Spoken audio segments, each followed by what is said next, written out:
Hello friends and fellow photographers and editors. How's it going?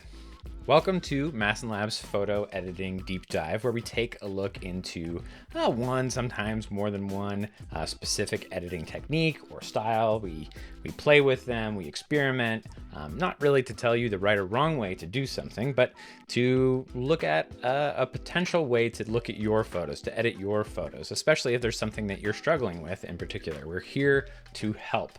So if you love editing photos almost as much as you like taking them, or if you're looking for some tips or just some plain old inspiration, welcome home.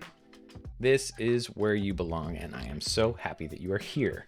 My name is Casey, and let's all take a big breath and talk about photography and editing. Before we get started, if you are getting something out of these videos, I invite you to subscribe to our channel.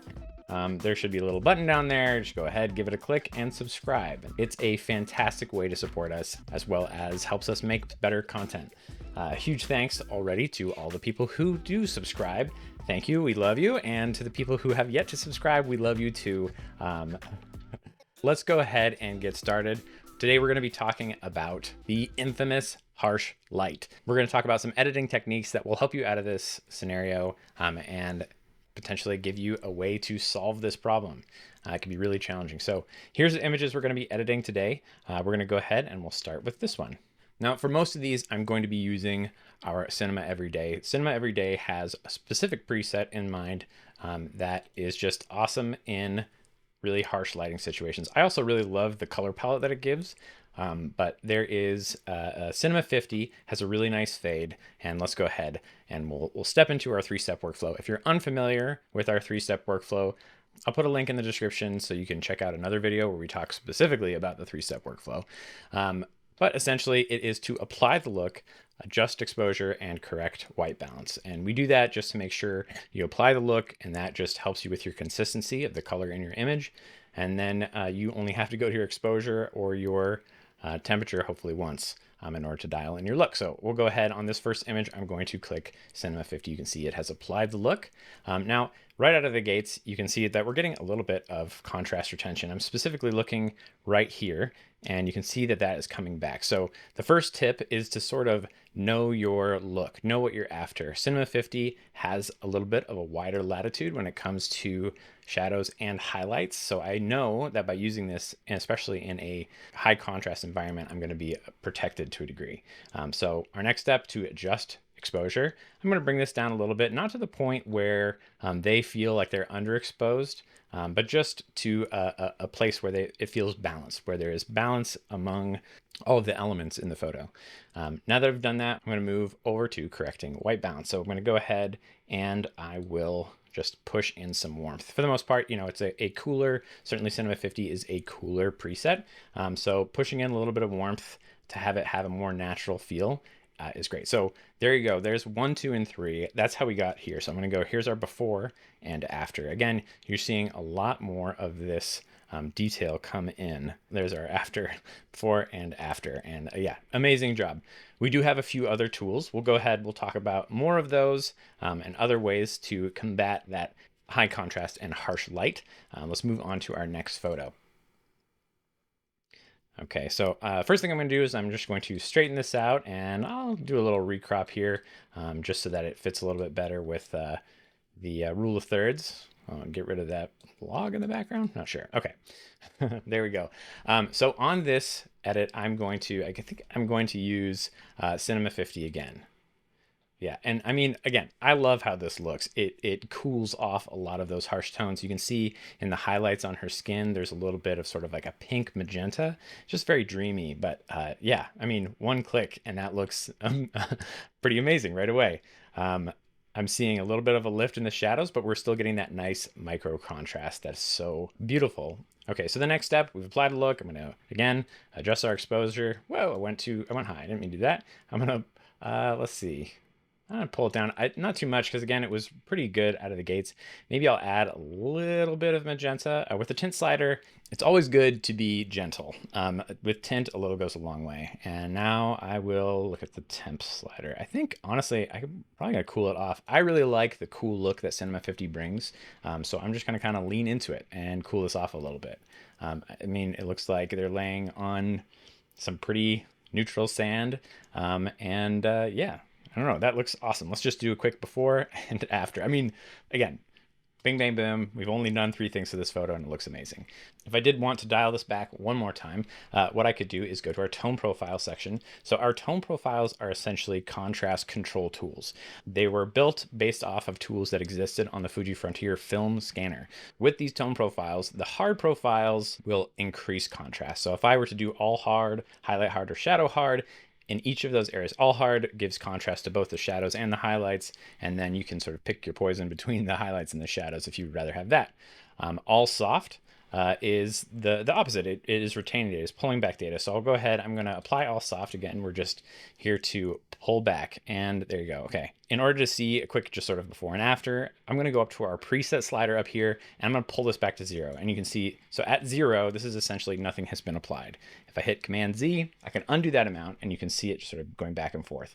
And it's not a ton, it's really there to help rein in some of those tough, contrasty environments.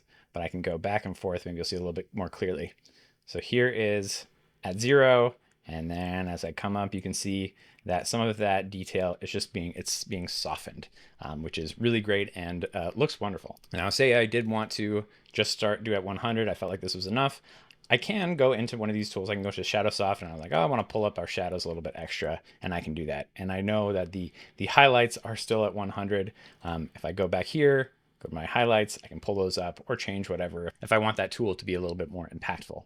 So let's go again. We'll go to our before and after. And I think this is just a beautiful example of sort of what is possible, especially in a harsh environment such as this. Now, this photographer has done an awesome job also. One of the tricks to making sure that these shadows do not fall in a weird way is to have whatever the model or the person point their face, have their nose pointing towards the sun. And that essentially helps to eliminate some of the shadows on their face and give sort of a nice highlight, which you can see here. This photographer has done an awesome job.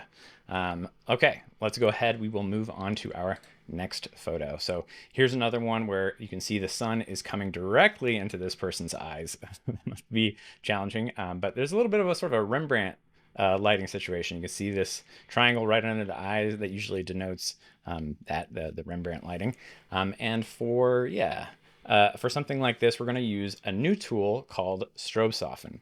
Now, I am going to be using a more contrasty look of Cinema 400, probably my favorite preset to date. I'm going to go ahead and I'm going to apply that. You'll see the color palette is there, but Cinema 400 is a more contrasty, more saturated look.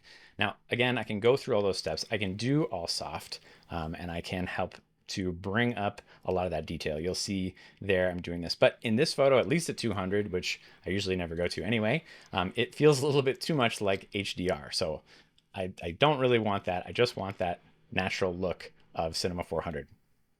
So I'll go ahead. I'm going to pull this back to 0 just so that's not applied, and we can see it right after that Cinema 400. I guess I'll change my exposure. I can bring this, I'll bring it up a little bit, and maybe I'll cool it off just a hair. Not too much, but just enough. Oh, yeah, there we go. Okay. Now I'm going to move down to our specialty tool, and this is Strobe Soften. And Strobe Soften was built to help kind of remove some of the micro contrast and really extreme contrast that can be added with strobes. And it pulls back the contrast without removing any of the color that you would get from the film presets.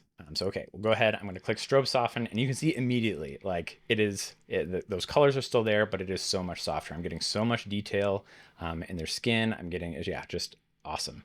I'll go ahead, and if I want to, I can bring this back to 0, and we can push that, and you can see that just micro contrast. It is fading away, but we're getting less contrast while still maintaining the colors, which is so important. And especially in a photo like this, where you have that harsh light, it's just, it's great. So actually, after doing that, I think I can pull this down a little bit more, and that's just helping to kind of rebalance these highlights with the shadows a little bit. Maybe I went a little too far there. Yeah, right about there. Let's do our quick, here's before and after. I also think in environments like this, sometimes it feels good to lean into the contrast.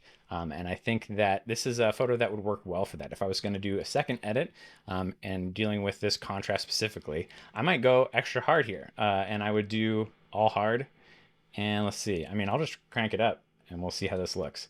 I'm going to bring it down so that we're really only getting almost not exactly a silhouette, but something a little more similar to a silhouette on his face, where those lighting, like you're leaning into the contrast. It now becomes more a little bit of a statement, like this is hard light. And if you're a photographer who loves this look, I think Cinema 400 especially is just a really great way to lean into that without going super wild with the saturation of an image. Okay, now we'll move on to our next photo, and this is probably my least favorite environment to shoot in. And the reason why I'm saying that this is harsh light is because it is hard to edit and shoot with unless you are basically providing your own lights. So I'm hoping that they didn't have to use flash in this environment. I mean, if that was the case, then here we go. So if we're in this environment, if we're in something that is sort of a mixed light environment, again, I'm looking for something that is light on contrast. So I'll go to, we did Cinema 50 on the first two. I'll go to Cinema 400 on this one. Immediately, I'm seeing a lot of these shadows are getting blocked up. So I think the exposure is good. I guess I'll do my 3-step workflow. I've applied the look, adjusting exposure. Maybe I can bring it down just a little bit, not a ton. And let's see. And the white balance looks good. Maybe I cool it off a little, but I don't know. Yeah, I don't know. Not that's like way too similar from where it started. I think it is actually looking pretty good. I could push a little bit of magenta into there. Yeah, that looks fine. Okay, so next we'll address the shadows here. I'm going to use our shadow soft. And again, that's just bringing up the details in the shadows. We can play with this if I want more shadows, less shadows, whatever. I think maybe right here is looking pretty good. Next, I'm going to do something that may seem a little strange, but it is to apply the light and area assist. And essentially what this does is it brings up the exposure of the background as well as the exposure of the people in the photo. And I know that it's doing that. I want to bring some more detail into this background, and I know it's going to bring up the entire exposure of the image itself, but it's doing it in a way where it's mitigating some of the contrast that's added, and it still allows me to get a little bit of control between the subject and the background. So there we go. I think that looks pretty good. I think if I were to do a little bit more with this photo, I might throw just a quick neutral density filter on here. Maybe I can bring down our exposure a little bit. There we go, just to rebalance. And there.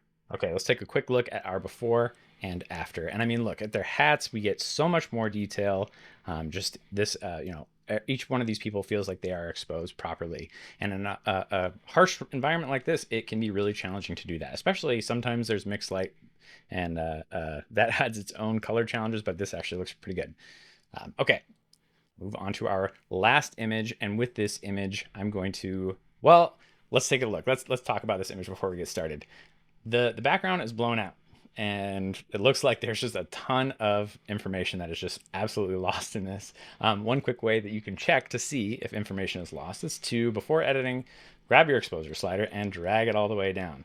If you see nothing coming in here, and there's like some weird blobs like this, and it's just kind of white and gray, that means your information is gone. And it can go the opposite way as well. But generally speaking, highlights is where data is lost first. We'll do 2 edits of this. The first one, I'll go ahead and I'll create a copy.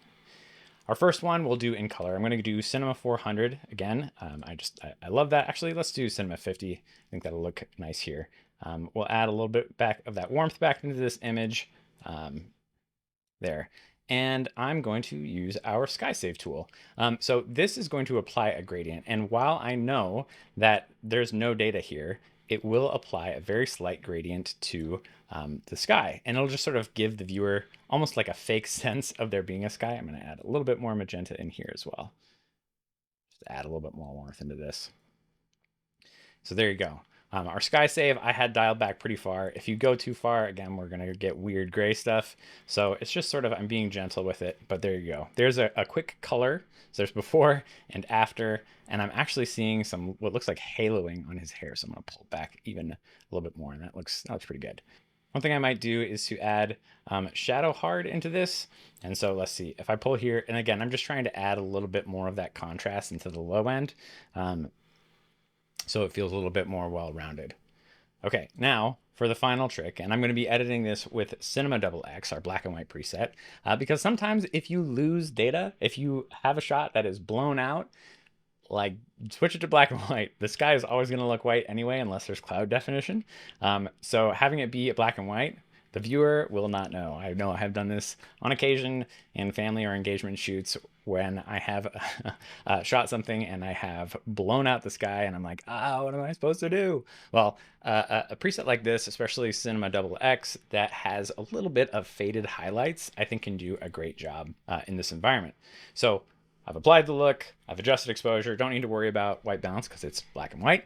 And we'll do our sky save trick again. And here we go.